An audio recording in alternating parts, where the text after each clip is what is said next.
On today's show, we debate the biggest 2-0 surprise. Raps over Wizards, Celtics over Bucks, or the Pelicans over the Blazers. fill in the blank.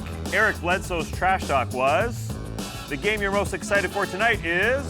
And first team all defense, Tony Allen, joins us live to talk a little ball. It's Wednesday, April 18th. The starter starts now.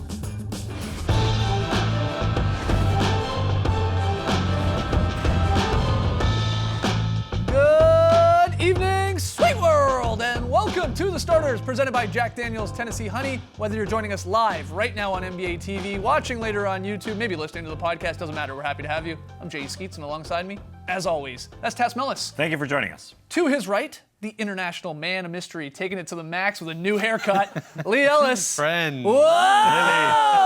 By the way. What's up, Lily? And last, certainly not least, over yonder, that is the bearded one, that's Trey Kirby. Hey, yo! TK, what's up tonight, man? Well, I'm here at the internet looking for your best tweets at hashtag the starters. And guys, I don't think ENT doctors are gonna like this, but Charles Barkley was caught cleaning his ears with a pen cap on Inside the NBA last night. And apparently this has been going on for at least 15 years because they showed clips from 2003 of Chuck doing the exact same thing. So if you happen to be in Studio J, do not chew the pen caps because they might have been in Charles Barkley's ears. And it brings us to today's question. That's gross, but what's the grossest thing you've seen on the starters? We've had a lot of really gross stuff. For instance, one time Lee grew sideburns down onto his neck. Nobody really knows why. One time, Tass ate a fruitcake that just looked horrible, and then about a year later, Skeets drank a whole bunch of eggnog and then puked it all up. One time, I licked Lee's used wax strip, and and of course, we've had Barf Lady on the show. Missed you, Barf Lady. I try and get you in every week, but Tass won't allow it. Nonetheless, we want to hear from you, so hit us up on Twitter and let us know what's the grossest thing you've seen on the starters. Send us your best tweets to hashtag the starters. We will all puke later. All right. I can't wait to see old Eight Toes again. I can't wait to His see them weird toes. foot that we always show you, which disgusts me. All right, we got a fun show tonight. The Grindfather, Tony Allen, is going to join us live in studio. We'll talk about the playoffs a little bit. We got a very solid play. We'll get into Eric Bledsoe's very interesting comments about Terry Rozier, who he doesn't know who that is. But let's start with a little what you got, looking back at last night's games. Trey, you've got those questions. You're going to throw them at us. We'll ultimately try to pick an answer. But there's only one correct response. That's whatever TK says it is. Take it away. All right, all three of last night's series moved to 2-0, so let's talk twos. Up north, Drake talked trash, and the Raptors scored 130 in a win that had the Wizards shaking their head. In Boston, the Celtics got 30 from Jaylen Brown and 23 from Terry Rozier in their Game 2 win. And out west, the Pelicans got another big game from Drew Holiday and a ho-hum 22-13 from Anthony Davis to take a 2-game lead over the Blazers. Which is the biggest 2-0 surprise? The Raptors, Celtics, or Pelicans? What you got? Yeah, we got some surprises here. Yeah. I think it's the Celtics and the Bucks because the way that the Celtics have jumped out 2-0. You know, the simple analysis before the series was Celtics don't have their best players. And Bucks obviously have the best player in the series. He's getting MVP votes in Giannis Antetokounmpo. If he plays well enough, they should win. Well, he's been playing fantastic. He's been great. And in Game 2, the Bucks played fantastic. They hit 60% of their shots. So you hit 6 out of 10 shots. You think you're gonna win. You think you'd be all right. Chris Middleton added 25 to Yanni's 30. You should probably win. Problem is, they don't have three-point shooting. So that stat there, that's 60%, well, it's a lot of two-point shots. And they turned the ball over. And so the other team got more shots and got three-point shots, and it was a double-digit loss. And that was shocking to me. You know, the Pelicans-Blazers, I think, is the next one we should talk about because nobody expected, even the people who picked the Pelicans, didn't expect them to go be up up 2-0 2-0. in Portland. Yeah, but very quickly about the Celtics, you make a good point, I think. I mean, we thought the problem is if there's no Kyrie is they're going to struggle to score the basketball, and they haven't. And not that the Bucks are like this almighty defensive team, Yeah. even though we think they should be, and maybe they eventually get a coach that can unlock that, but it's that the Celtics are still scoring at a pretty unbelievable clip here. You know, from all their guys, and they're getting contributions across the board, and we'll get into some of those specifics a little bit later. But you're right, that is shocking. That is one that we thought would go long. It may still, but the same with the Pelicans Blazers. That's why I will go Pelicans being up 2-0. Going into Portland, where it's, first off, a very tough place to go and get a win on the road, and they've taken 2 of them. And they've had, I think, the 3 best players in this series, which is crazy when you're playing a team that has Dame and McCollum. Anthony Davis, okay, no-brainer. Yeah. You know, MVP votes for this man as well. But then Drew Holiday, who we can get into, who's been unbelievable on both ends of the floor. And then playoff Rondo, he might be the third best player in this series over 2 games. And playoff Rondo is a real thing, whether you want to believe it or not, Lee. It's true. Yeah.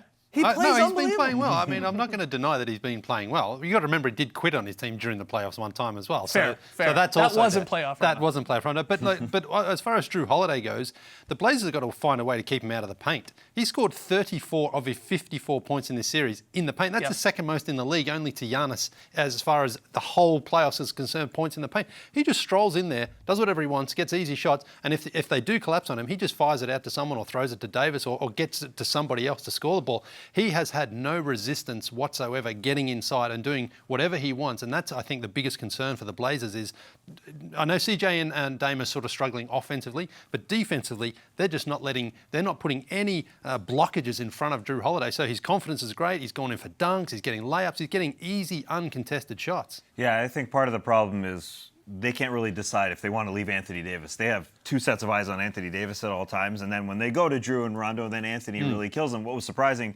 Game 2, 4th quarter, Anthony Davis didn't score a point. I know, yeah. And they win on the road. That is shocking. Obviously, there's a gravitational pull there to pull the defenders away from Drew and Rondo, but you would think a guy doesn't score a point, their best player, on the 'Cause he's road been- after they're yeah. already up 1-0. He's been good, but it's not like, Davis has just been unstoppable Yeah. out there. They've just been getting these contributions from other guys, whereas the Blazers can't seem to hit a shot, and they don't seem to get contributions from anybody right now. All right, so a little torn here, a little Celtics, a little Pelicans, maybe the most surprising. Raps, I guess, is the 1 seed, not a shocker, but what's the answer here, Trey?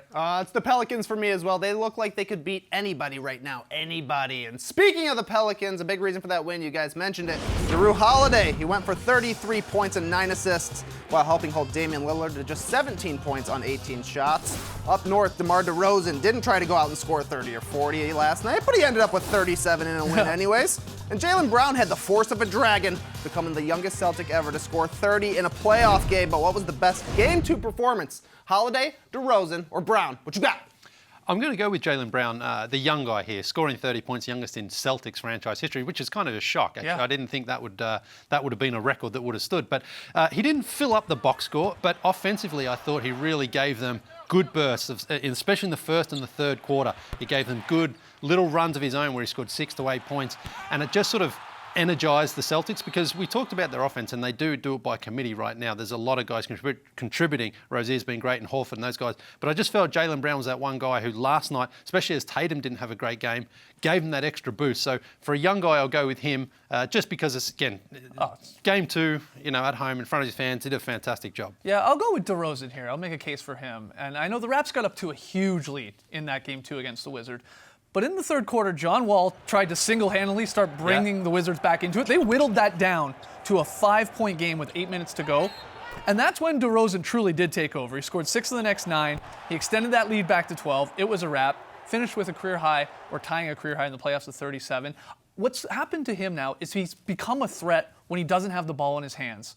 He used to only be an issue when he had the ball. That's it. Otherwise, you weren't worried about him. But he's moving now. He's obviously added the 3-point shot, so you have to respect it if he's sitting over in a corner. He can knock it down, hit 3 more last night. I'll go with DeRozan, who, that was a classic Raptors game where it felt like, oh boy, here it goes again. They'll just blow this lead, and then the sky will be falling in Toronto. Nope, they let a team back in, which happens a lot in the NBA, and then they had the finisher there in DeRozan, so I'll go with him. I wonder if the Wizards are aware that DeMar DeRozan shoots threes, because Are they they now? allowed him to get some open looks. That being said, last year they were a really good home team in the postseason. They're 6-0 and they're 1-6 on the road.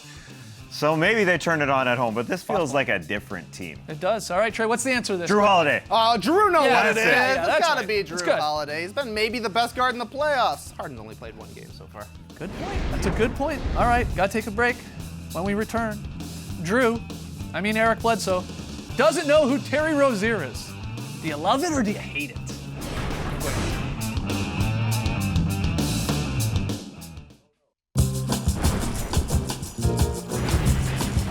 Back with the starters, where it's time for a little fill-in-the-blank playoffs edition fun.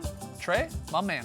The Celtics' Terry Rozier scored 23 points and hit a monster 3 late in Game 1 in Boston's win. He followed that up with 23 points and 8 assists last night, all while not turning the ball over in either game, and he's getting basically anywhere he wants to. After last night's game, when asked about Scary Terry, Eric Bledsoe threw mad shade. Who? Terry Rozier. I don't even know who that is. Fill in the blank. Eric Bledsoe's trash talk was blank. I went with weak sauce. Because, no, I mean, the thing is, like, it's not like Rozier just came off the bench and hit a shot and he's, end of the bench guy. I mean, Rozier's been out there, he's been incredible in this series. So, to just sort of say, I don't know who he is. I mean, I understand you're in a playoff, you lost, he's had 2 bad games, Bledsoe, but he could have at least responded in a little bit more of a respectful manner. I agree. He is being petty. That's my word for it. Not as cool as weak sauce, but he's definitely being petty. He's getting outplayed. His team is getting outplayed. It's not like they're up 2-0 and he can just sort of take this high horse. They're getting schooled. And maybe he was sort of grilled on social media and in public after game 1 when he was lost on the floor when Terry Rozier hit that big shot. And maybe he's sort of acting out. He's just angry. He's had enough of people talking about it or about it to him. At the same time, this is his first foray into the postseason as a starter. I expected a little bit more, and the entire Bucks organization expected a little bit more. I think we're going to see a lot more Malcolm Brogdon, who only played 18 minutes off the bench. He's going to take a lot of his minutes next game. I hear what you guys are saying, but I went with playoff perfection. That's exactly what I want in the playoffs. I don't want pleasantries. I don't want cliche answers. I want this type of stuff. Give us the beef. Where's the beef? Give us the beef. Fuel the fires. I love it. He's playing bad. He's angry. And he might be a little upset that Terry Rozier called him Drew Bledsoe. Okay, he's not a New England Patriots quarterback. It may have been just a slip of the tongue there. I think it was from Terry Rozier, but maybe he's a little upset. He's a football fan. Yeah, so it's possible. I love it. I love it, but he's got to start backing it up because he's been brutal. Yeah, I've been an Eric Bledsoe fan for a long time. Again, he hasn't been a starter in the postseason. He's only been a backup. This is his time to shine. Yeah. And you're talking about perfection. Terry Rozier has been perfect. Oh, yeah. He hasn't No turned the turnovers. ball over once. Crazy. All right, next one, Trey. Last shipment of beef had E. coli in it, so we had to close up the shop. Sorry to yeah, let you I know. wonder what anyways. happened to that guy. Yeah, guy got fired. 3 Feel more it. game 2s on the schedule tonight in Cleveland. LeBron actually trails in a first-round series as the Cavs look to bounce back against the so-feathery Pacers. In OKC, really good Russ in playoff P look to hit back-to-back jacks against the Jazz.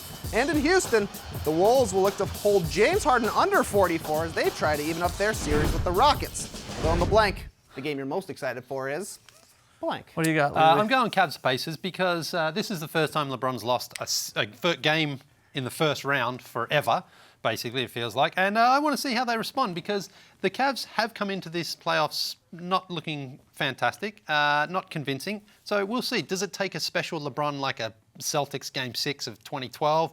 Or is it just like, you know what, we're the better team, we can go out there? And I don't think the Pacers are scared at all of the Cavs right now. So I'm hoping we see another special Oladipo performance as well. What do you got? Well, we're going to get a LeBron show tonight. That's what I'm excited for because he thought he could sort of take it easy with this starting unit that had played only 5 minutes together in game 1.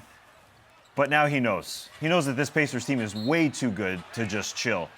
We're going to have a monster performance. He only had 17 shots in game 1. I expect him to come out in the first quarter and do some scoring. He's not going to facilitate and just wait for things to happen. And actually, AP writer Tom Withers said that Ty Lue is planning some starting lineup changes that are bold. So something's going to happen. I don't know if Jeff Green is sitting, if Rodney Hood is sitting. There's going to be some changes. Guy Fieri, maybe. Coach Lou might play himself. That'd be bold. He needs to play. I'll go Thunder Jazz. I'm excited. It sounds like Donovan Mitchell, and it sounds like Paul George. Playoff P are a go. And I tried to draw some little musical notes there. I'm excited for all 3 of these games. Who are we kidding? I'm also excited for this. First team all defense. The Grindfather is in the house. He'll join us live on set. Don't go anywhere.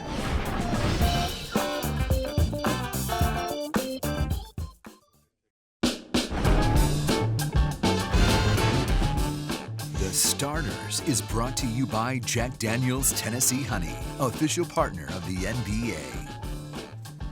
Welcome back to The Starters, where we're pumped to be joined by 6-time All-Defensive Guard, 2008 NBA champ, the Grindfather, Tony Allen. Tony, thanks for joining us, man.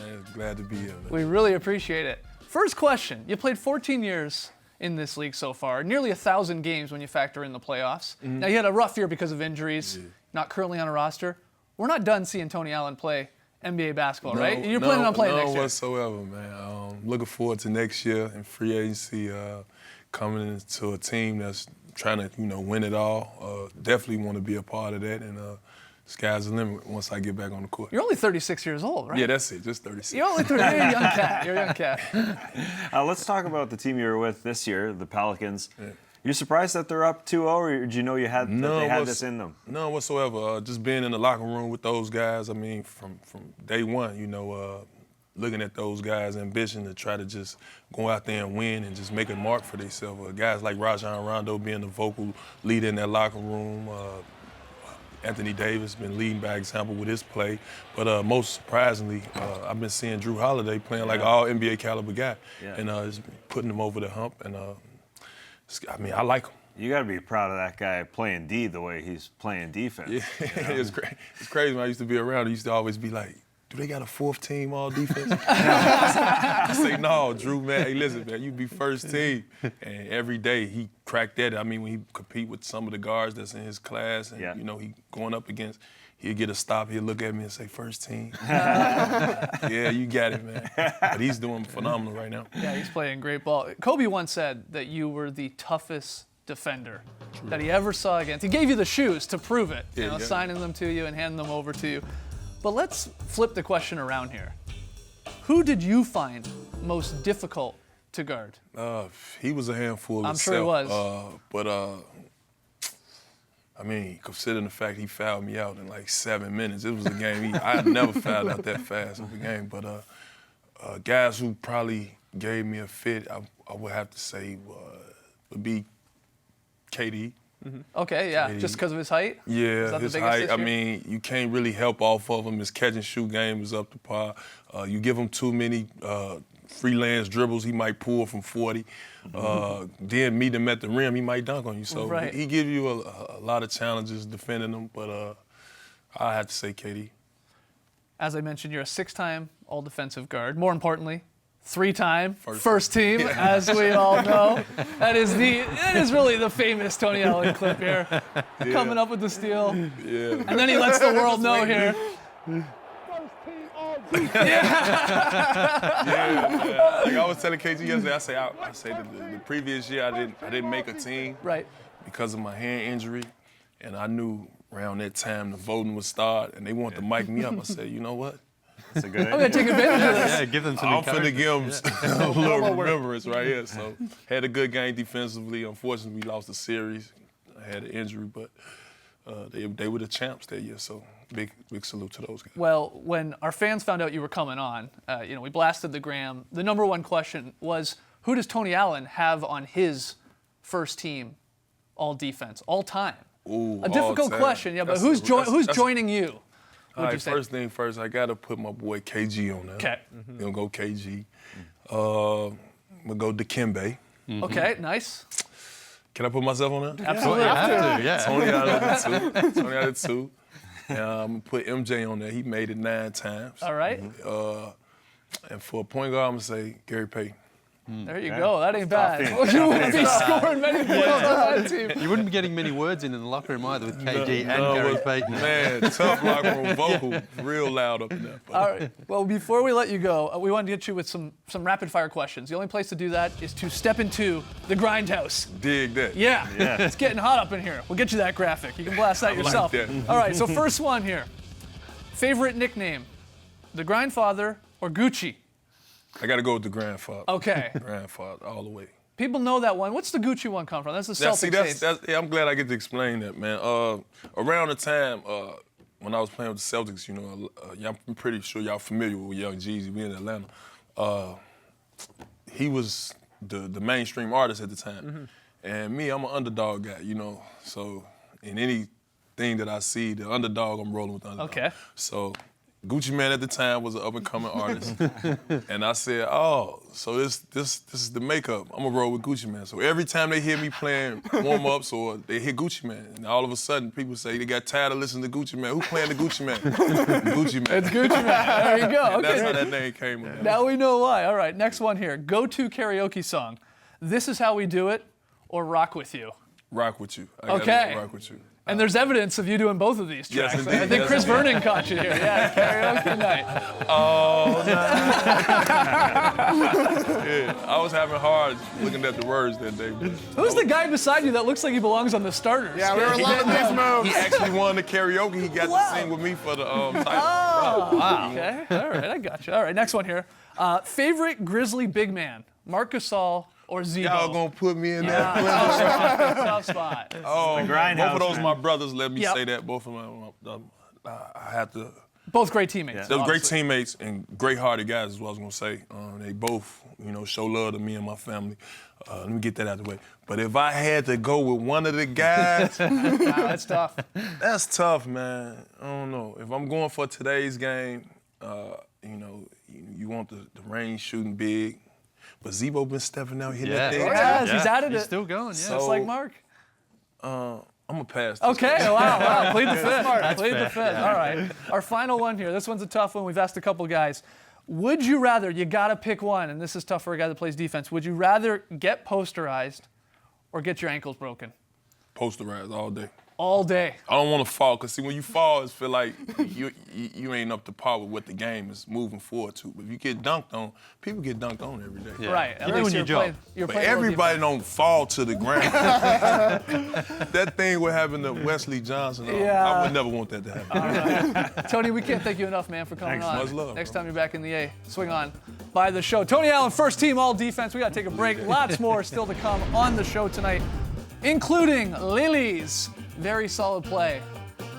Fresh haircut, fresh solid play. Looking sharp, man. Thanks, Tony. All right, much love, man. Can I get a picture of that? Yeah.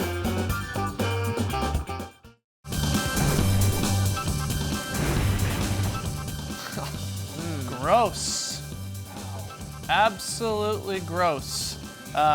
You hit us up on Twitter, hashtag the starters. What are the few of the grossest things on the starters? Yeah, we forgot some great gross moments, like, for instance, Uncle Bob and that eggnog, as Raza suggests.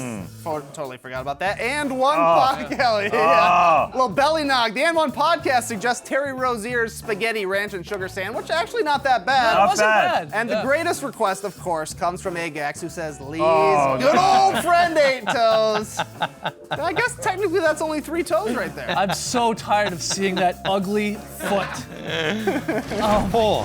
That is 3 toes. 3 games, 3 toes, 3 games. Tonight, 40 games and 40 nights, 8 toes and 2 feet. Well, actually, I guess it's got more than that. Pacers, Cavs, Jazz, Thunder, Wolves, Rockets. This thing's falling apart. Lee, VSP. I'll save us. We're Yeah. going up north. It's the Raptors game, and it's a beautiful play here from the Raps. I'm sure you were jumping around your house there, Skeetsy, when you saw this one. Oh, man. Freddie starts it off, and then it just fizzes around the perimeter, finds CJ, and when he's hot, he's hot. That's what I call a very solid play. Very solid indeed. Shout out to Tony Allen for joining us live in studio tonight. We're back at 5:30 p.m. Eastern tomorrow. We'll see you then. All right, thanks for joining us, folks. And remember, whoa, Lee Ellis is influencing people. Well, at least one person. What is going on here? Can't Thanks, people.